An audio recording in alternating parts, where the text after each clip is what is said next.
Hello and welcome to episode 44 of the Ski Instructor Podcast. My name's Dave Burrows and I'm the director and owner of Snowpro Ski School based here in Val d'Illier in Switzerland. I hope you're all well. You join me on a sort of nice day here in Switzerland. It's about 16 degrees I think outside, but there's like a cold wind coming from somewhere that's just telling you that it's not quite summer yet. That's what it feels like here, but it's pretty nice. The snow line is gradually creeping higher and higher, and as I look out onto the London Midi, it's kind of snow line here is about 2,500 I think at the moment, and creeping ever upwards as we go towards summer. Ski season is well and truly kind of over here in Switzerland. I think you can still ski in Zermatt at the moment, but personally I was done by about the first week of April. I'd been skiing since at least October, and I'd kind of had enough with various injuries and other stuff that happened this season, and we were, after a slow start, we were just, as a ski school, just completely flat out all the way through the winter with the return of tourism and kind of general calming down about corona panic and all that sort of stuff, and life seems to be more or less back to normal. We had an absolutely crazy season here. I think that was reflected by everyone across the Alps, and the fact also is that we didn't have enough instructors because of the whole Brexit thing. So we were, I could have filled out another 2 or 3 instructors at least this winter. So as a consequence, I've worked a lot more than I normally would have done, and everyone else is just kind of crawling towards the end of the season, more or less on their knees, like begging for days off and stuff like that. It was really, it was a really interesting season from that point of view, in terms of how it all ramped up once people could travel again, and that was really the general expectation from those of us in the ski industry. It was like, people will come, they want to come, there's this pent up demand, and come they did. So that was really, really cool. The weather throughout March was absolutely boiling here. Like, it was really, some days it was quite difficult to ski because it was so hot. It was really sort of unexpected. But you get that sometimes in the Port de Soleil because we are a relatively low-lying area. Other than that, we kind of, now I'm in the post-season and just tidying up things from the season that's just gone, and starting to kind of get stuck into this big list that I've drawn up of stuff that needs to be done and put in place for next year. And I got meetings with all sorts of people to kind of put things in place, which is cool. It's kind of the low side of the season before we get back into kind of selling ski lesson season, which happens just the other side of the summer holidays. Okay, so this week I have an episode part 2 of Helen Trayfoot. This interview, I've just listened through to the edit of this, and it's absolutely, the second half is brilliant. It was really funny, and I really took me back to how much I enjoyed having this chat with Helen. It was really a lovely interview to do. I said to you in the last episode that I might be doing a Q&A thing. I've had not very many Qs come in, so if you want that episode to happen, send me something. If you don't really care. And I've got already 2 or 3 other interviews lined up to do anyway, so they'll be coming to you over the summer. I've just got to get going again with this in the next few weeks. So I've written to a few people to try and set up some dates, and hopefully that's gonna see us through the summer months. Okay, so as mentioned, there'll be a couple of little things in the notes here. Included in the link is this awesome video of skiing in the 80s, which is just, like, in my opinion, it's the best skiing video on YouTube, and there's a link to that below in the description. But this episode, because it's about an hour and 15, it just goes straight through. You won't hear me in the middle, and I will catch you again on episode 45. So enjoy the podcast. Hope you're all well. Hope you all had a good season, whatever you're doing, and I will catch you on the next one. See you.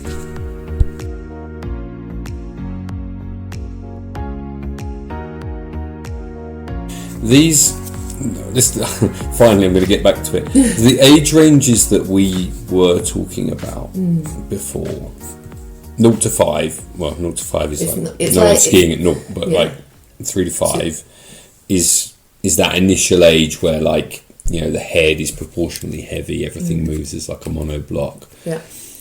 The other things which I've always found really, really important to understand from about 0 to 5, 0 to 6 is that child has no concept of like team or playing together or anything like that. It's about them. I think we say that. I think 5-year-olds do. You think?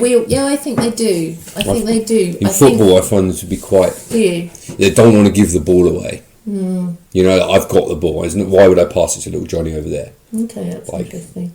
I've noticed more with children as they get that at about 5, maybe 4 sometimes, because I think those blocking it into at 5 years old. Oh no, for sure.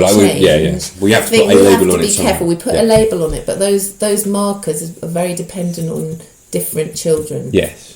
But yes, you're right. They are much more individual, and their needs are much more individual. That's why it's much more preferable to teach them in very small groups or one-on-one, and that's where. And for not very long. And for not that long. That's why like for me, I use I use my sort of program, Mum and Me, Dad and Me Learn to Ski, where I get the parents to show. To ski with the children, and then I'm skiing around going, no, you need to do this, you need to do that. It works most of the time. Sometimes the parents can be more of a pain than the children because they know best. So managing parents is a whole nother topic that we could develop at some point. But that very put that in the book in the second exactly part. That's a heading definitely. Dear parents, don't take your 4-year-old down a black run unless you want him to be stuck on dear parents, if the instructor says don't go beyond that point, then don't. Just don't. And don't pull little Johnny over when we've said don't, just try and stay next to him. What's the next age category? So we like 6 to 9 is probably these is widely known as like the golden age of learning, isn't it? Like you can get it's the same in football, same in skiing, I'm guessing. You can get a lot done that stays their whole life between 6 and 9. Yeah, that's fair, isn't it? Yeah, definitely. Especially that slightly, those 9-year-olds. I remember Ross Green saying years ago, cause obviously he's on the coaching side a lot more, and him saying when they get to 8, you can do anything with them because they got their bodies are just they're getting a bit more proportionate, but they're not quite the same proportions as adults, but they're stretchy. They bounce really well. They are. They're in a learn. They're used to being in a learning environment. Yeah. They like to work more as a team. Although often everything has to be, with that age group in particular, everything has to be really fair. Yeah. Making it. You are the leader of that pack, but you have to set the rules down. Yeah. Because if you don't, they will push and they will push and they will push. Again, that age is also the Lord of the Flies age, isn't it? Yeah. That's often what I think about. It's like the Lord of the Flies. Oh my God, they're a pack. They're shit. You've got to get them. You've got to get them so that you're the leader of the pack. Yeah. They can make a few decisions, but they're a team. Mm-hmm. They're the team, and they're gonna. And you're doing stuff all together, and that's really good. Yeah. So, which is also like in a sort of group, collective like situation. You've got collective lessons where you're bumping kids up and down. It's a real shame, like if there's always one mega snowplower at the back, isn't there? Yeah. And like, look, sorry, Johnny, you need to go slower. Yeah, it's very hard, isn't it? Because it's often that balance, isn't it? Because you kind of want him to hang on, right? Yeah. You want him to cling in the group because maybe he'll make it. And it's the art. Sometimes it's an art of keeping your kids. Yeah. Sometimes it's the art of actually going, no, this is going to work better if we move these guys around, and it's getting that right. And then sometimes when you do let little Johnny go down to the lower group, he becomes happier, and then your group speeds up like you wouldn't believe. And then it all comes together. But like it's brutal to do it. Like I never like doing that. We don't do collective lessons anymore, so we don't really have to do that kind of stuff. But like, although it's got Matt, right? Matt Smolders works for me. He is a master, an absolute master of the ski past. what he'll do is he won't mind me saying this because I say it to his face.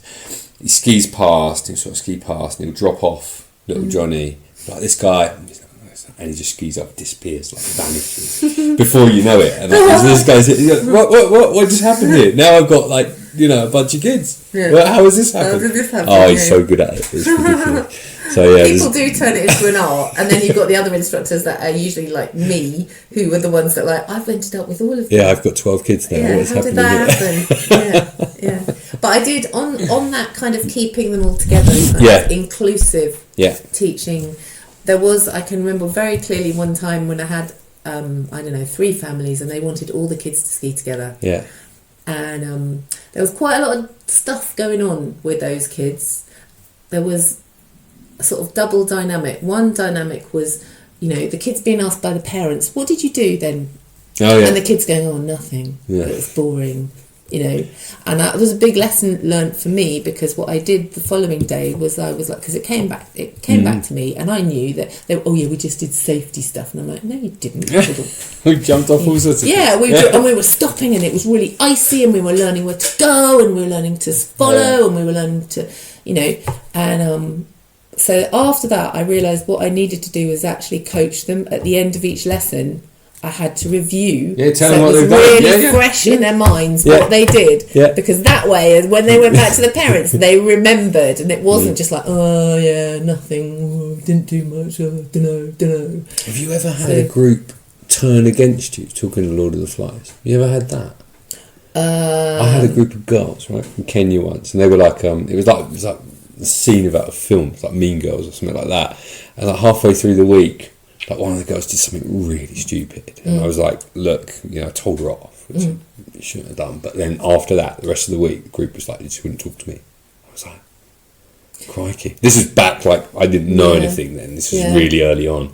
But it was a real lesson in, like, I've had people, how groups can be. Not so much with kids. I've had it in adult groups, where I've had, and that on an instructor group, where I've had one girl who has completely and utterly changed the dynamic of the group, because she's been negative and really horrible, and with that particular person, in the end, I just took her on. Well, I didn't take her on one side, I said it in front of everybody else over lunch, and I was just like, you are being horrible. You're being, well, not horrible, I said, you're being a disruptive element to the rest of the group.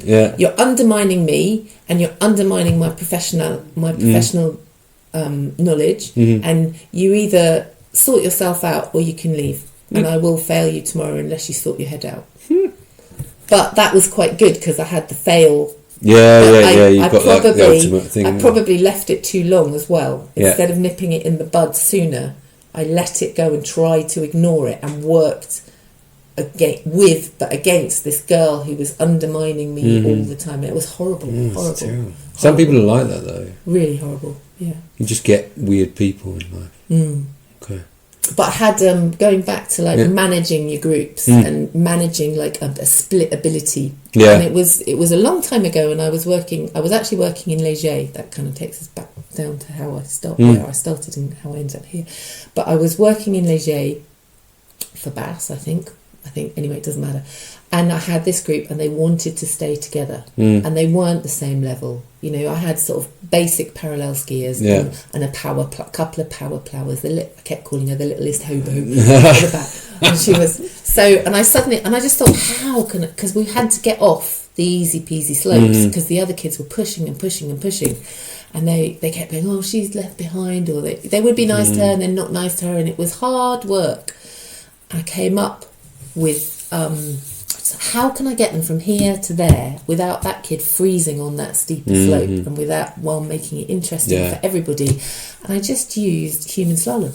And I set it up on a really easy slope. That's all we did all day was human slalom. But I set it up because obviously human slalom can be dangerous. It's got its pros and its cons. So I was very careful about the safety side of it and set it all up. But we set it up, and of course, if you do human slalom, if you do it right, each child can go at their own speed. That's right. Because you're turning, they're developing and they're improving it, because they have to look ahead. It's everything there. And we started on the easy slopes in Léger, you know, those, and we moved across and we went, I can't remember what it's called anyway, we went across into the next valley and we started, and by the time I got to the bit where I knew there was this nasty steep pitch, they were so involved in the human slalom, and they were improving all the time because they were focusing on turning and all those good things. They just skied it.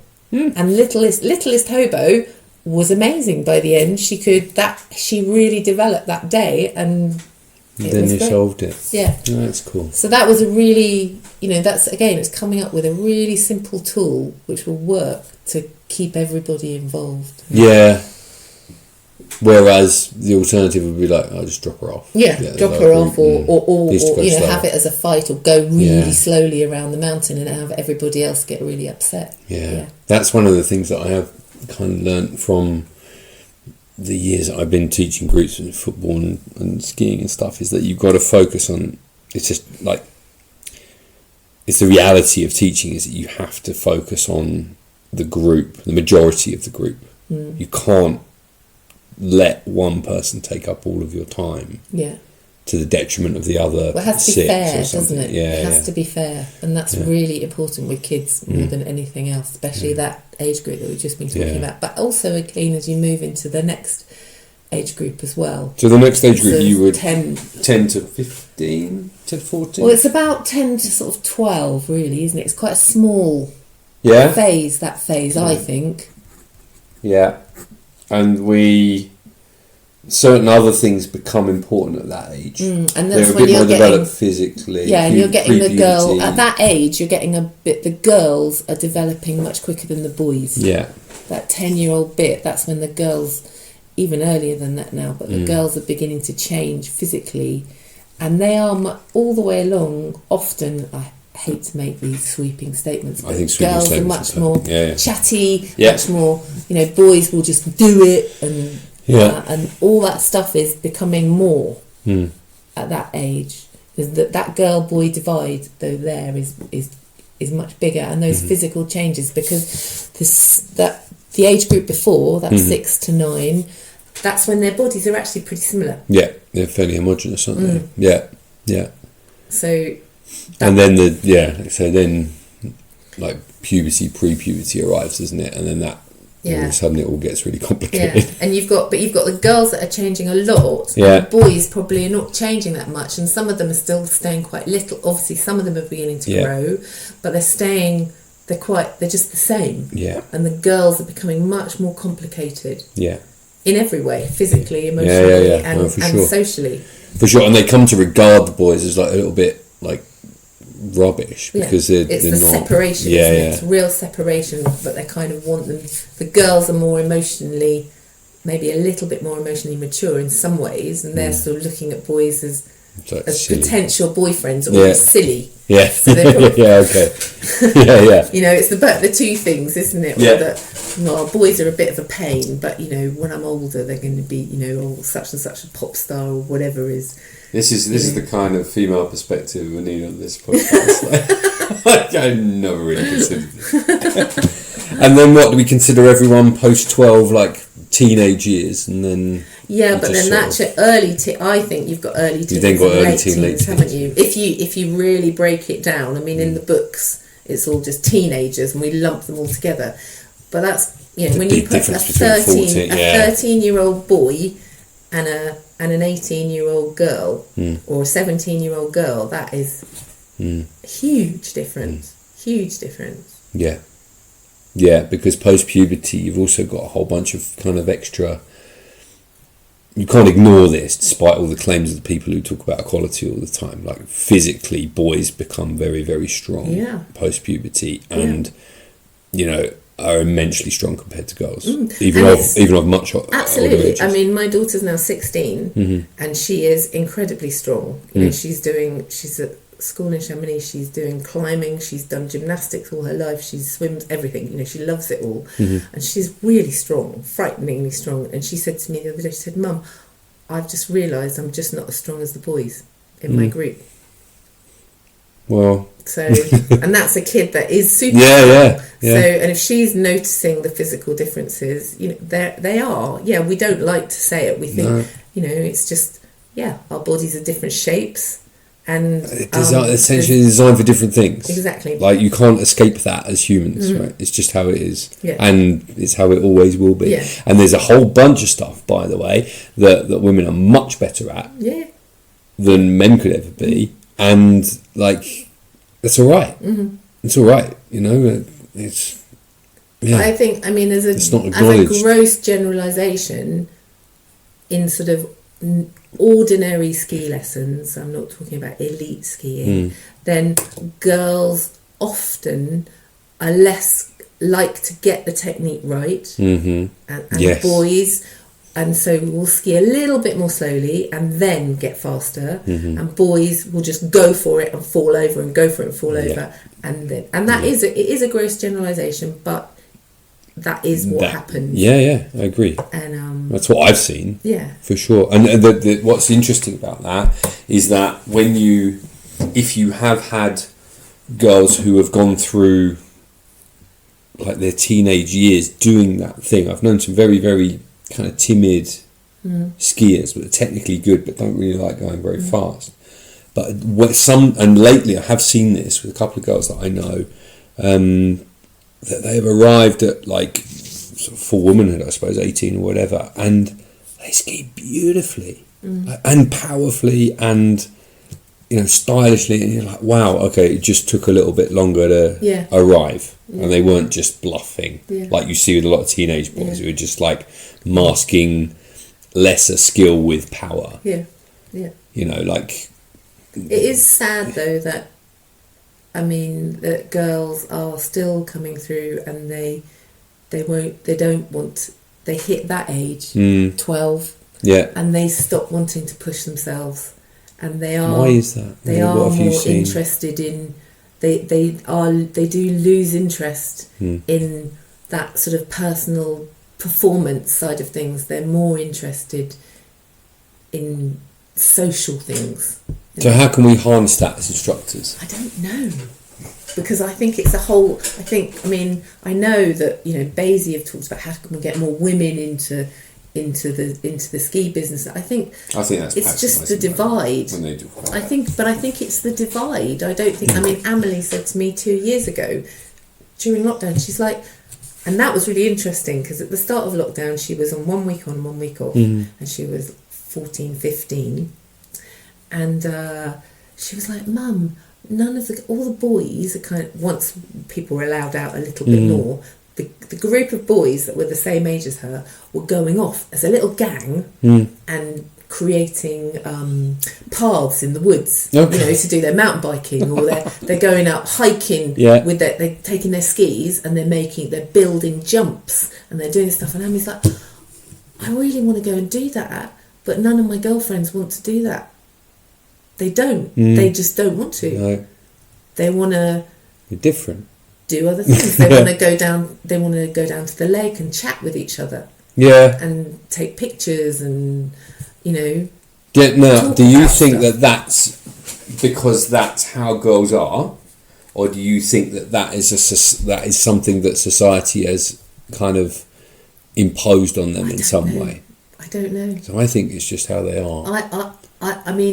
You do get exceptions to the norm. I feel bad saying that it's what you said. Yeah, but you don't have to say it. I think it is. Yeah. I'm not. Females in sport, you have to be a different personality. You have to be a different character to the other ones. The pro and I don't want to slag off lots of women, but the pro sport females that I've met are not like the majority of women, and I don't know what creates that. But maybe if we're looking for solutions, maybe we say that Dave's great idea of big girls' day out social skiing is a way to keep girls involved in sport by taking the pressure off and making it about a day out with their mates rather than... And going back to the thing that it doesn't have to be about technical performance. No, it's like, here's a day with your friends with ski tips. Yeah, and also it doesn't have to be about going really fast or dropping off big jumps or getting the thrill in that way. Yeah.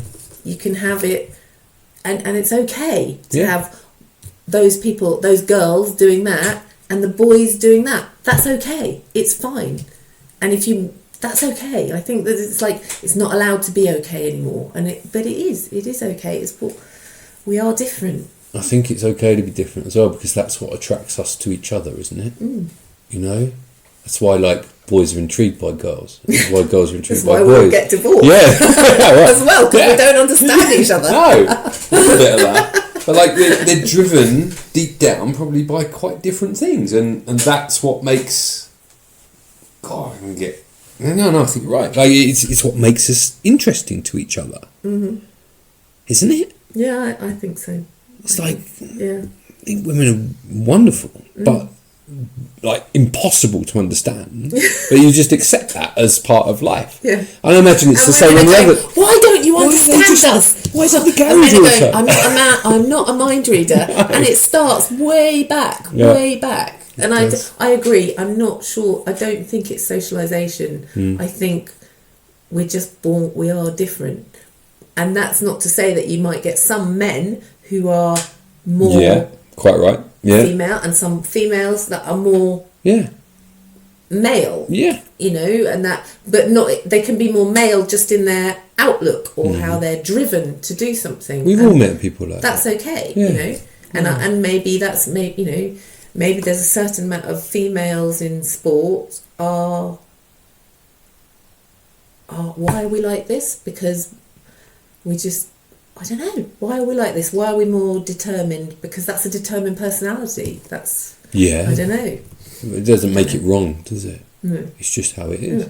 Yeah, I think there's a bit too much of trying to put... Making everybody the same. Yeah, trying to right perceived wrongs here and there. Yeah. You know, this is why I was a little bit weirded out by this whole. And correct me if I'm wrong, because I'm not sure. I haven't really 100% pulled it through. When BASI was talking about all that stuff to do with there's not enough women, coming through the system, and it's only 70-30 or something like that. And I'm just well, what if, if you're a woman who wants to be a full cert ski instructor and you have the motivation and desire to do it. If I make it easy for you, it patronises every other woman that's gone before you. Yeah. Right? Yeah. So it's not the 30% thing, the fact that there's more proportionately more males than females getting to that level, it's not because the exams are too hard or anything like that. No. It is just the proportion that comes through. There's no equality. There's no difference in the equality of opportunity. Yeah, I agree. Right. I agree. So if you want to make it, you work your butt off like all the other females have done before you. Yeah. And you just do it like all the boys have had to do it at the same time. Yeah. There's no person at the top saying. Yeah. If you're at the level, you've got to believe also, obviously, that the trainers at the top level. Yeah. Are judging everyone equally, which I'm sure they are because that's their job. But long story short is if you're good enough, then you'll get there. Yeah. That's it. Yeah. So why then? I don't know. That's as far as my thinking has gone on the whole subject. I mean, I suppose there's a little bit of the understanding, issues like women's menstruation and how that affects performance. Is important if you've got a male coach running or a male trainer. Those things are important to understand and to know about. But yeah, I mean, generally, yes, it is what it is. You get on with it, and I think a lot of the reasons women. Well, it's to do with women in sport, but women like different sports. That's why in schools, a friend of mine, she's the head PE teacher, she, they often have they had, aerobic sessions, step sessions, dance sessions, Zumba sessions, just because that's going to hook in more of the girls, and the boys might go and do different. But that doesn't necessarily mean that the girls can't go and play football or the boys can't go and do Zumba. It's fine. Yeah. I think in ski instructing, somewhere along the way, it's quite a long journey. Mm-hmm. And there is that, although women are having babies when they're older, there is that thing, and there is that thing of a lot of women, maybe men as well, but I think possibly more women, and maybe that's because we have that responsibility thing or that body clock going. Yeah. We want to be settled down by a certain point. And if you're a ski instructor, the journey is quite long. Yeah, agree. And to be in a place where you're stable and you're settled is especially for, maybe it's a bit easier in France, but not in France, in a country where you've got the skiing, an alpine nation. You live in a village where you've grown up with it. Agreed. But if you're coming at it from a different way, you don't want to be doing ski instructing. You want to have a job where you want some kind of more stability, and the boys can kind of they can roam around and be free for longer. Maybe people are going to really slate me for what I'm saying here. But consider this, right? I think this is a British association versus like a French perspective. Let's say you're Anne-Marie, who lives in Vacheresse. She does ski club, skis giant slalom from the age of like 7 all the way through to 16. She might have skied regional. She can do it. Comes out and decides, I want to be a ski instructor. Say. She's from the valley, goes to work for the local ESF as a stagiaire. She has no problem with the slalom thing, no problem with the giant slalom thing. Qualified by 22. You've got plenty of time to be a ski instructor. Yeah. Settle down, have a family, and be pretty established. If you're coming, the classic thing, you hear it from the Swiss, you hear it from the French, you hear it from everyone. Like they look at the British, these life changer people like me, right? Yeah. And I remember being, by the way, in a real rush to finish off my Swiss exams in order to qualify before Zoe arrived, right? Yeah. Because I knew that I wouldn't have the time to dedicate to my skiing after that, to ski to the level that they wanted, and secondly to do like the endless translation work that I had to do to learn all of the Swiss textbooks and stuff for the oral exam, and I just knew it wouldn't be possible. So I had one shot at it, and luckily I managed to do enough. But if I hadn't got it that year, it probably wouldn't have gone, because my life then completely changed with the arrival of kids. So if you're doing that whole like BASI life changer thing, I used to be an accountant in wherever, and now I want to be a ski instructor. Well, you really you're really up against it then, aren't you? Whereas here, I think they start a bit younger at it. They do. I mean, Amelie started at 16. She's in their club. But that's interesting. That's interesting as well, because then there aren't as many girls. There are 4 girls, and 7, 8, 9 boys. Yeah, that's already there. In the formation for the school. For ski instructor at the weekend. At the what's it called? The UK. At the ski. UK. They start doing formation before they go for their test technique. They start doing formation with the local ski club. Cool. And that's funded by the ESF, and then the ESF. This is how the whole system works. Then this is how they get them to come and work. Then say, right, like Amelie during this holidays, she has to work every afternoon, and she has to help out with the ESF lessons. Yeah. Because that's part of what they do. That's where we subsidise what you do, so that then we get you as a ski instructor to come and help. Okay. That's how it works. You get the buy-in, right? Yeah, you get the buy-in. Yeah. But even at that stage, if we go back to that female-male thing, there are less girls than boys. The dropout has already happened. Oh yeah. They talk about this actually in a lot of other sports, school sports, skiing especially. You get a lot of dropouts age 15. Yeah. Odd, like people just not interested. I think in skiing, like certainly, and that's another thing I've noticed, because I didn't it's 2 reasons why I didn't send Emily down the ski club line. Partly because I was a single parent and I couldn't manage going up the hill to work and getting her to ski club because the timings were all different. Yeah. So I made that decision that she was gonna, even when she joined Ski Academy, and that's more of an open mountain skiing. Yeah. She only went once a week for quite a long time because she had a day off, and then when she was doing gymnastics, she did gymnastics one day and skiing the next day. Whereas if you join ski club, you are expected to go Wednesday, Saturday, Sunday. Yeah. Every week. Yeah, relentless. And as you get older, some kids choose and they do music and whatever as well. But as they get older, if they're not there, if they're not showing that commitment, then they will get sidelined. Oh yeah. Which. Yeah. Well, they will, because they're not putting the hours in that the kids that are there all the time are. Of course they will. It's just the way of it. But the girls' dropout is definitely there. And Amelie says it's interesting because, you know, the other 2 girls or the other 3 girls go up the lift and they're like, oh yeah, we're just going to sit out on this one, and they skive off. And they sit up at the top and they look at their phones for a while. Or the boys are involved, but the girls are like, yeah, I don't want to feel like it, or and I don't know what that is, because it's partly because they know all the drills, so they've done them all their life, so they're bored. Yeah, they're involved in other things. Their head is somewhere else. Yeah, I don't know. Whereas Amelie's hungry for it, but then she's hungry for all sports, so she's just a kid that is like that. So. Well, that's good. It takes all sorts, I suppose, right? It takes all sorts to do it. Yeah. So, yeah, I don't know, that female-male divide we've ended up talking about, because I suppose we're talking about... No, but I mean, that's the right age spot, right? I suppose we're talking about human development. Yeah. And it's understanding that it starts at an early age, and then it continues along. Yeah. I mean, you do see it, you know, you see the little boys when they're 3 and 4 and 5, and they don't care, and the little girls are...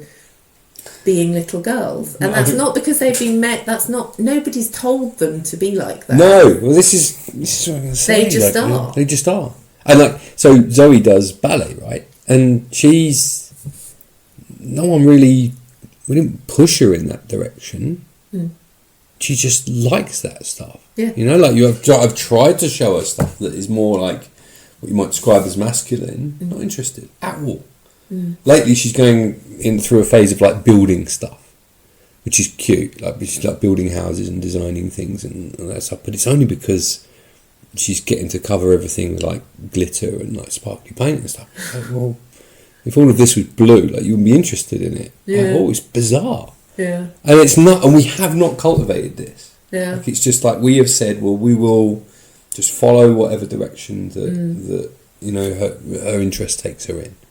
And but then maybe it is because it was there, because like when I was little, like things, for example, Lego was red, white, yellow, blue, green, and now you get pink Lego. Yeah, it's true. We built a cat. What did we build last night? A cat groomers out of Lego. Yeah. But she built it herself. So but she built it. Yeah, she built it herself. I don't know. All I can say is that you take your little kids. You look at them, you listen to them, and then you tune in as to what makes it work for them. Yeah. And that's what's really important. Yeah, yeah. And you just tailor it to them, right? Yeah. No, I agree. Agree. Yeah.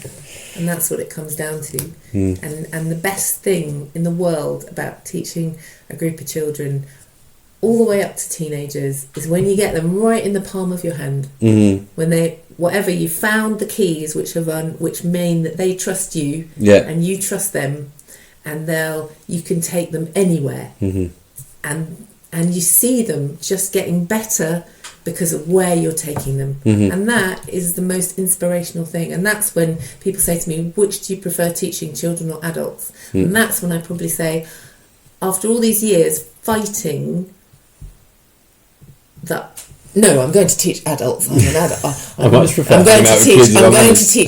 teach high level skiing and all this stuff. No, and actually, these days I've just gone, do you know what? Yeah. Give me the choice, and I'll take the kids. Yeah. Because it's awesome. It's simple and it's pure. Yeah. And it's fun.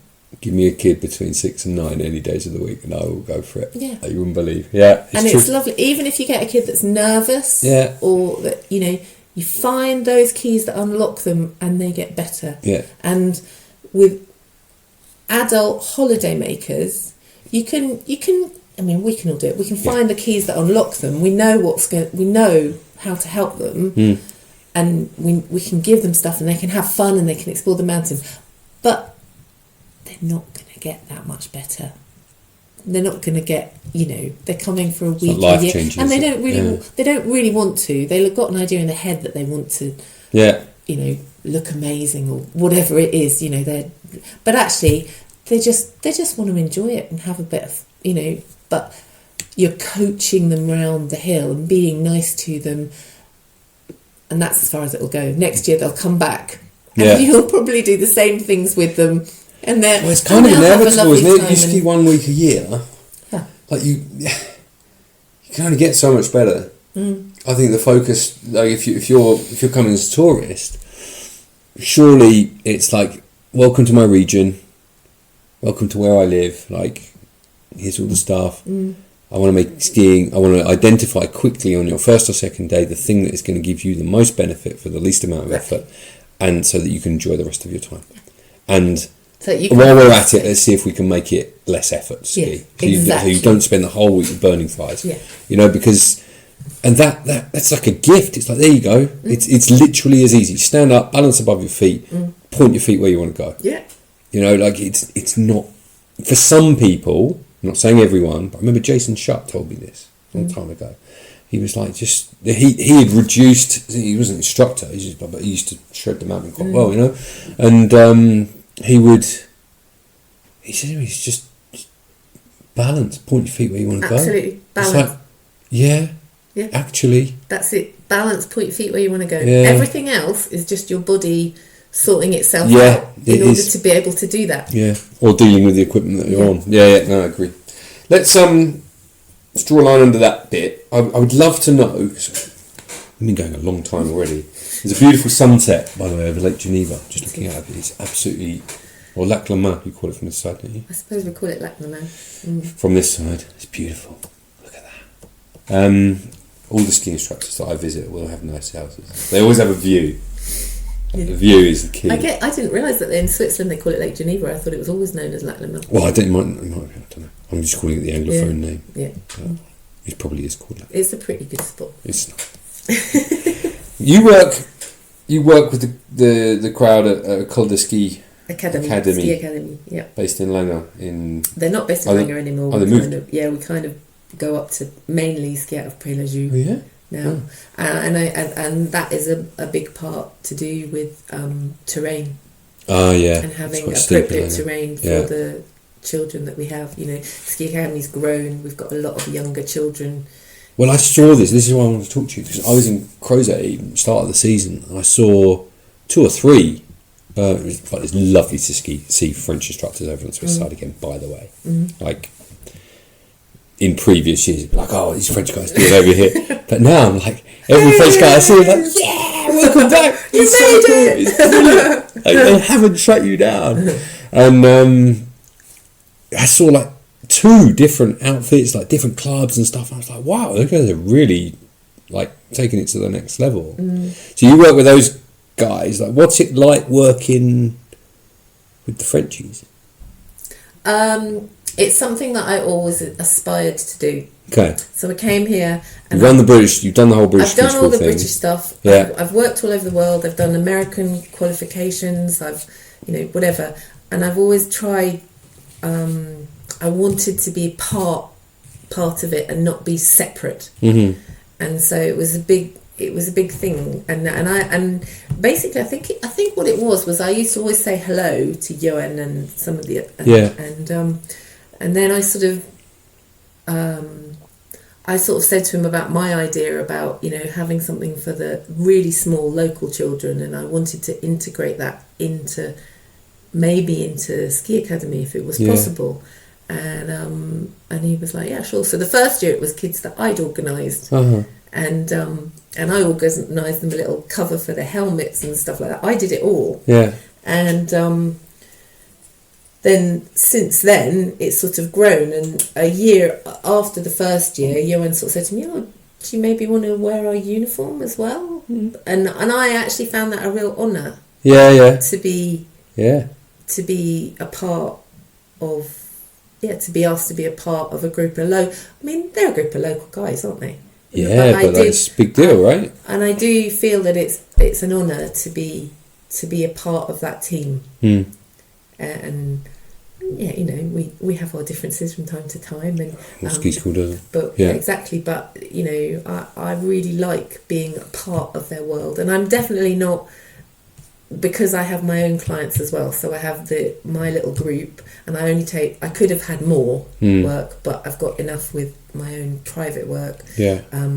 So I just said no. I'll just stick with one group, and I'll work with them. So generally, I take the sort of 4 to 5 year olds who are already skiing and moving. And actually this year I've actually got a little group of 3-year-olds as well, because we've got a lot, and we just take them for an hour and a half at the end of the day. Perfect. But these ones I take all winter, and then as I said, I could have kept them, but then I would have to work both days of the weekend, and I'd have to work the 2 weeks of the school holidays, and I need 1 week to actually do other work. For sure. So I just kept it as the one group. So I just once I've had them, I pass them on. At the moment, they're my lovely kids from last winter are with Joel Mouton, who is just one of the nicest guys. And, it's just lovely seeing them skiing about, and they're all parallel.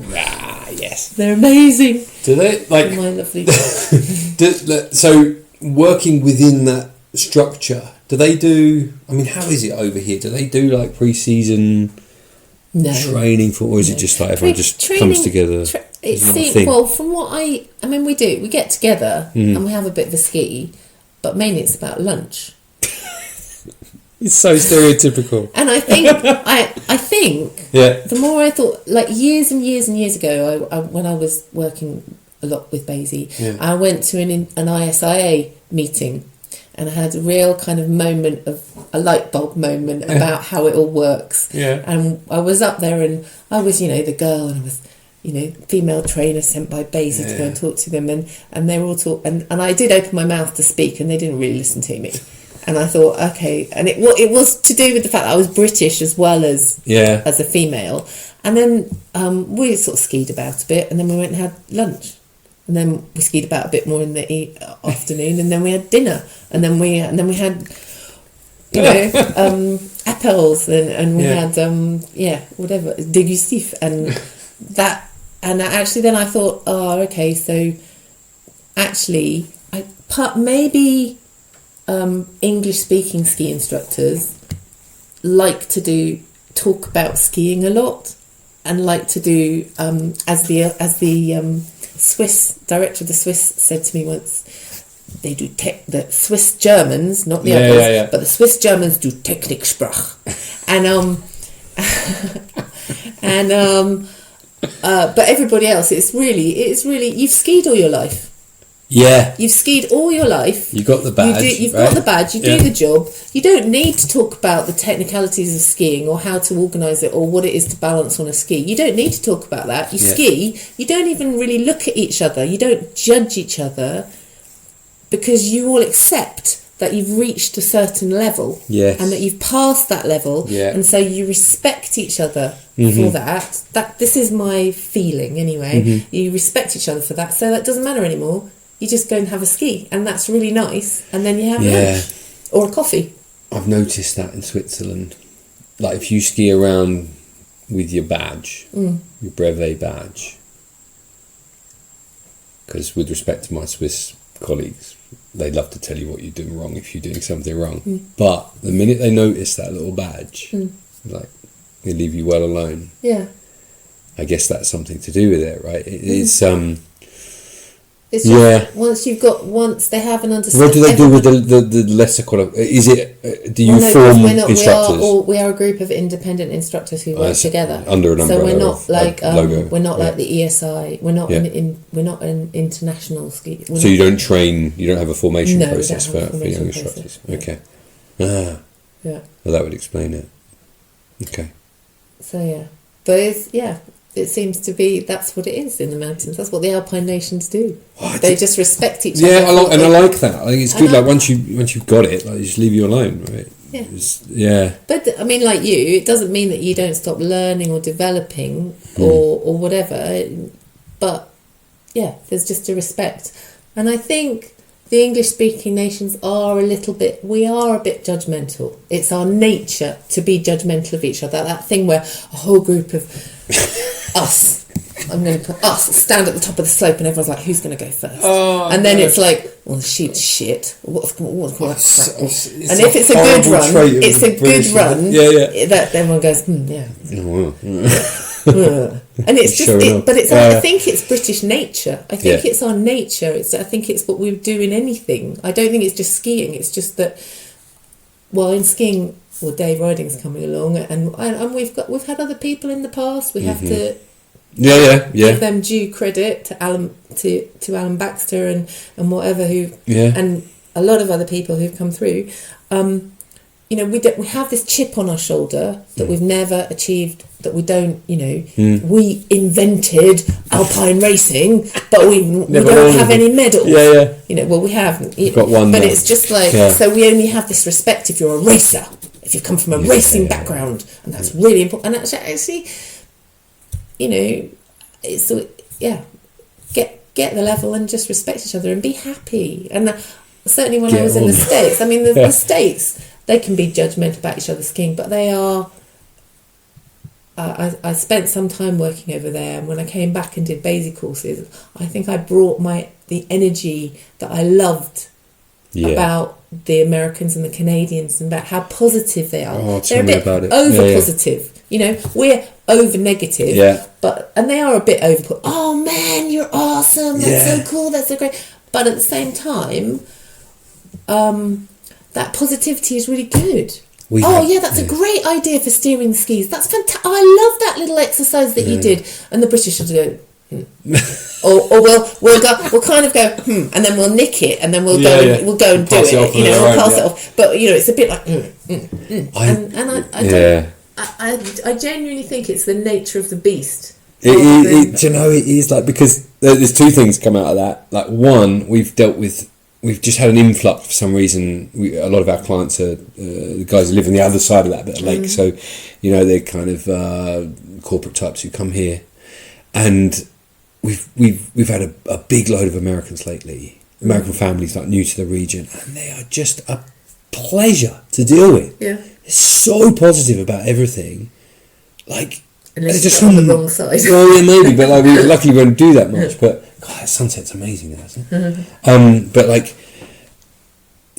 it's just great, and they're really positive that there's someone here who like speaks their language and can help them and point them in the right direction for everything. And they're just nice people to be with. It's like, wow, isn't that refreshing? Yeah.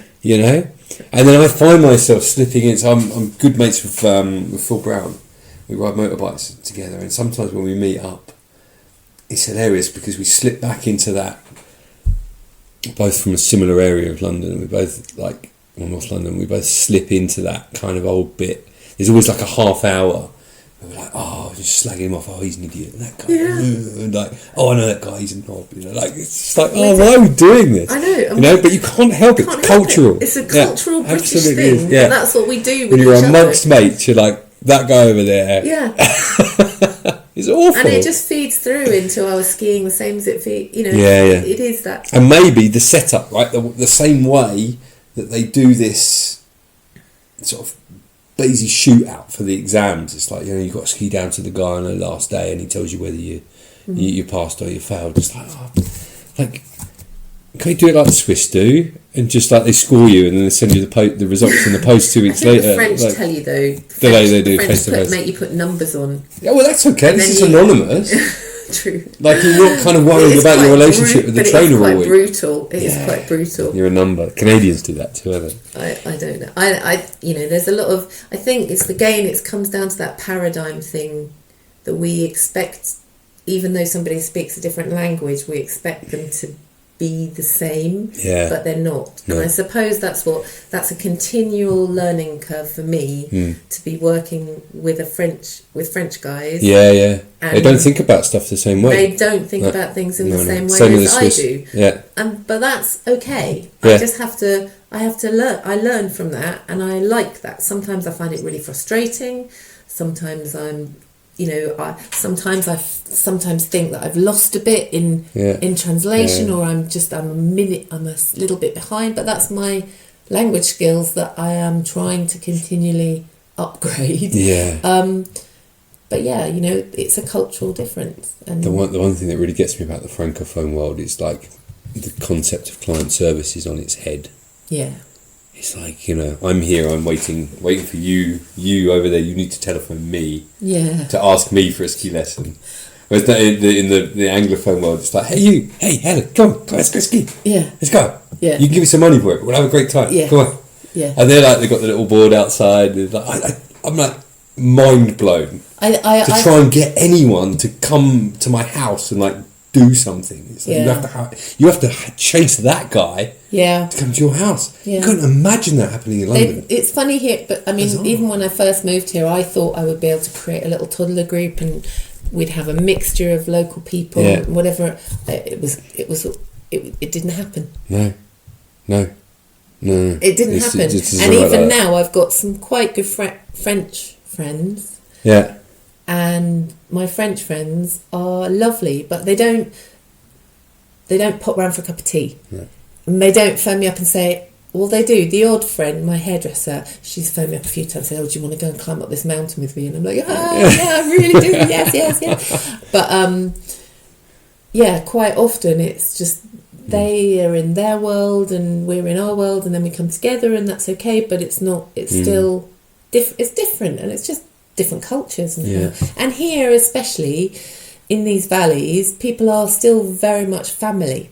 Yeah. And they'll go, they've still got their parents really close, and their brothers and sisters and cousins and whatever, and so they use that family as their support much more than us as incomers. Yeah. So who do you know? And I guess maybe in the UK we it's a different culture, isn't it? Different. There was a brilliant thing on one of the Swiss TV channels, and it was like Foreigner's Guide or British People's Guide as to how to get to know Swiss people, and it was like, you have to take it really, really slowly. Like, don't scare them. They're like birds, they'll just fly away. It takes years and years. And if you have a party, this is what I read in my witch guide when I lived in Switzerland. The witch guide was like, if you have a party, make sure you invite your Swiss neighbours. Yeah. But notice that they will leave bang on 11 o'clock, and then they will phone the police to complain about the noise. Yeah. It's true. Oh, hello. Oh, well, I'm really bad at that now. Now I've been living here a long time. If I get any neighbour noise, I'm like, hey. Yes, Last thing I want to ask you before the sun sets, which is to do. I haven't told you I'm going to ask you this, so it's just because I saw that picture on the wall downstairs. Does the artist in you? You're drawing now. Look at you. Mm-hmm. Does the artist in you come out when you're skiing? Yes. That's interesting, because I've been banging on to the listeners like about ages. Every podcast I mention it, but I don't think about skiing as performance anymore. It's not. I view it as like an aesthetic. Yeah, it's not to do with performance, or I think over time when I was younger, it was about how does it look. Yeah. It's not about how it looks. It is about how it feels, and I think that's the same for everyone. But I think my background is from movement and dance, which is much more kind of now. So people now talk about yoga and talk about well-being. Those things are much more integrated into skiing and the snow sports world. Yeah. When I came through, they were really unusual, and people came from a real sporting background, and that was quite different. But I definitely, for me, it's about a feeling, and it's about the dance on the mountain, and it's about the aesthetics, but the aesthetics of being in this environment, in this place, and being inspired by being here. I think that's probably my creative, artistic side. With kindred spirits to it. There's cool. when I went down to the south of France for to sort of cello. I play the cello. I know. I don't. I play the cello. Do you say that? I learn the cello. I'm not. Ski School Steve, he plays the cello, doesn't he? Yeah. Oh, right, okay. Yeah. And it so happens my neighbour also plays the cello now. All of a sudden, and cello's everywhere. Mariah plays the cello too. And I went down and had some lessons with a wonderful teacher a few years ago, and she was talking about the movement of the bow. Yeah. And how it's got to be flowing and constant and relaxed, and it's about constant movement, and not, coming to the end of a bow is not coming to the end, it's like it's breathing and coming back. Yeah. And I just sat there thinking, this is skiing. Yeah. This is skiing. Yeah, it is, yeah. And so, yeah, definitely. I'm hypersensitive to the weight of my ski pole. Yes, me too. Because, oh God, this is nerdy, isn't it? I recently picked up a Lecky carbon pole, different type of basket, round basket. But for the previous 5 years, I've skied with a Compodel carbon, super light, like with a round GS basket. And the way that the two poles arrive, the swing, completely different. Swing weight is really important. It is, isn't it? Really important. Yeah. Yeah. I thought I was on my own with that one. No. Because all my other instructors are like, what are you talking about? Poles is poles. And people who, when I see, I'll see, or holiday makers, but, if somebody on an instructor course, I'll be like, get rid of those rental poles. Yeah. Because they've just got horrible swing weight. Yeah, they do. And and I've lent people poles, my sticks, to improve their skiing, and it does. Huh. So, yeah. Check this out. Wow. But I don't know whether that's an artistic side of things or no, but it's a feeling thing. It's like a thing. kinesthetic thing, and I'm kind of really into that with my skiing right now. Like it's just how it feels is more important than the performance. I think for me as a woman, certainly what I'm has been working on for the last few years is not trying to ski like a man. Yes.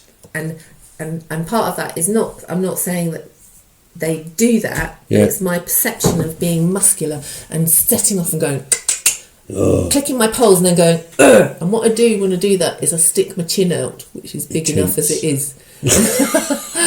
And I stick my chin out so that bit is blocked there at the top of my neck.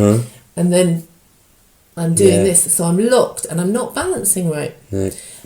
And actually, it was a guy that I was skiing with. He was doing some training with me, and he was like, "You ski really well. And he drew a little smile on the top of my ski sticks. And he said, "Now, every time you start, look at the smile and go." Relax. And that, I just let it all go, stood on my skis, and just did what I could do. And I wasn't trying to go fast. I went fast because I was relaxed and balanced and smiling.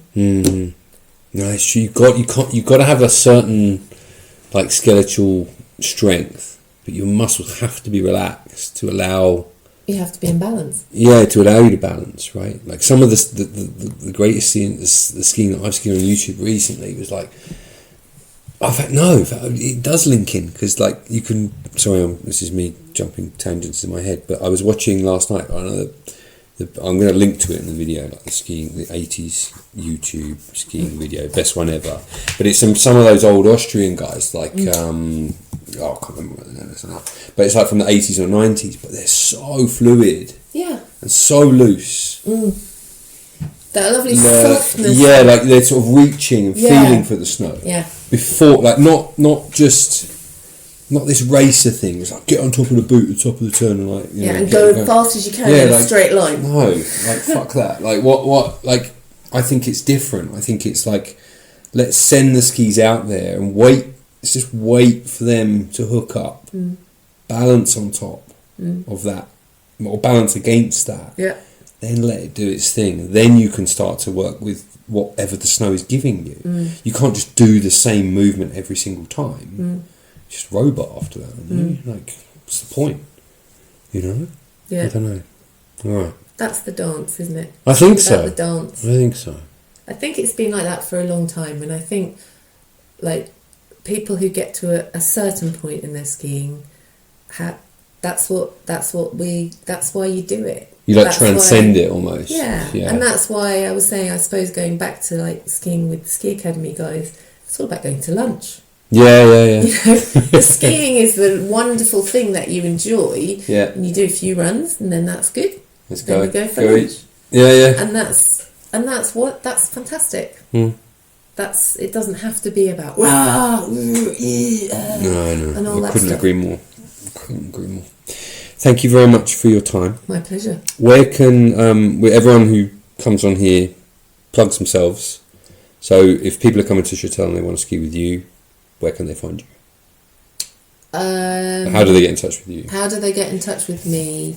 Probably the best thing to do is to head over to I have a website which is Pure Snowsports, I don't use it very often. Okay. So it's usually through Facebook. Right. I'll add a link to your Facebook profile page and people can get in touch. It's usually through Facebook. It's amazing how many people. Message. It's amazing how many people now book via WhatsApp and Facebook message.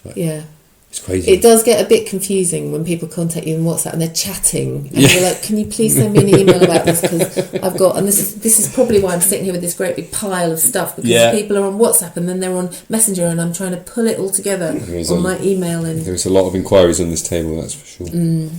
Listen, thank you. I've enjoyed this so much. Oh, it's great. Thank you. Thank you. Be nice to chat.